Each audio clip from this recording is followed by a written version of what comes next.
essential oils expire? So essential oils don't technically expire, but they do have a shelf life. So they oxidize.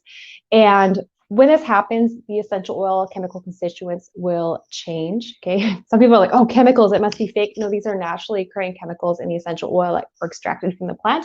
So this changes. Their therapeutic value also changes. And when essential oils get to the end of their shelf life, there are some essential oils that are usually safe that become unsafe or less safe.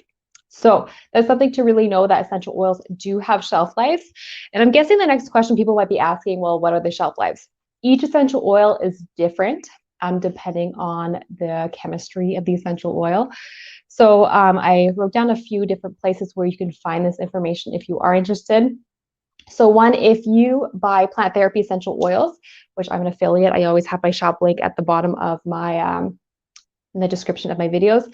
Plant therapy actually provides their customers with essential oil shelf life charts. So if you buy an essential oil, whether it be a single or a blend, you can also look at their charts to see what the general shelf life is of that essential oil. Keep in mind that that is representative of plant therapy shelf lives, not necessarily of all the other kind of shelf lives from different companies, because there's a lot of different factors that play into that.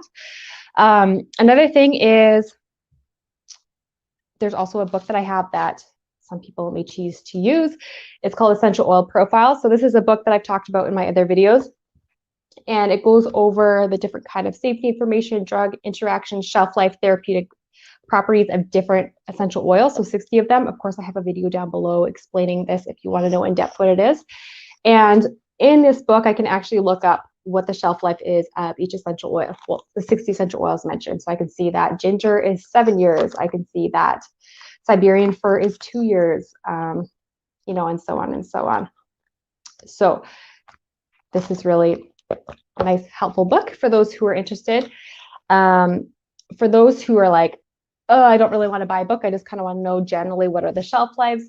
I actually wrote down some of Tisserand's guidelines for those who just want a general rule of thumb, and that is that the shelf life is 1 to 2 years for essential oils like citrus oils, neroli, lemongrass, tea tree, pine, and spruce oils.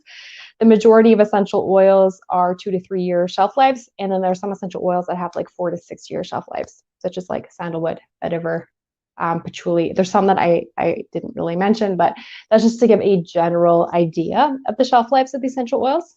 Something really important too, I had mentioned that some essential oils, once they pass kind of their shelf life, they've oxidized, they can become more risky, a little more unsafe.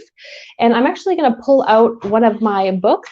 So if you guys know which books I like, you'll probably know which one it is. So 1 second, I'm going to reach over and grab it.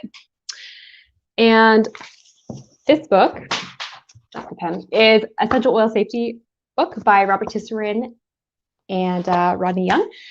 And he actually has a section where he talks about this. So if you have this book and you go to page 82, you'll see that on box 5.2, there's a list of different essential oils with possible increased risk of sensitization if oxidized. So I'm actually going to read them off to you just in case you guys are wondering like which essential oils are like become unsafe or can possibly be skin irritants, sensitizers when they're past their shelf lives. So we have angelica oils, anise, caraway, celery oils, cistus fruit oils, curry leaf, cypress, dill oils, elemi, fennel oils, ferula, never heard of that, fir oils, fleabane, you've never heard of that either, frankincense oil, so most frankincense oils, galbanum, gingergrass, grindalia, hemp, juniper oils, canuka, which I know there's a lot of oils that people may not know what they are, larch, lemon balm, so Australian lemon balm, lemon leaf, longoza, mastic, myrtle, so aniseed, black pepper, Schwan pepper, white pepper, pine oils, Victoria, rammy bark, sage, so blue mountain sage, spruce oils, star anise, sumac. I've actually never heard of that. Sumac, Venetian, Tanya, tea tree, tick bush, turpentine, and white rubena. So more of the common ones that become more, I guess, unsafe, have a higher risk of adverse reactions, irritation, sensitization when they are past shelf life. generally speaking, we're looking at angelica oils. A lot of people will use citrus oils, a lot of frankincense oils, tea tree, pine oils, spruce oils, things like that. So the whole list, but those are the ones I feel like are the most popular, which is really interesting because tea tree oil is an essential oil that is considered to be really safe, right? Some people will even use it without dilution. So putting it directly on their skin. Again, that's not something I generally recommend as a common practice.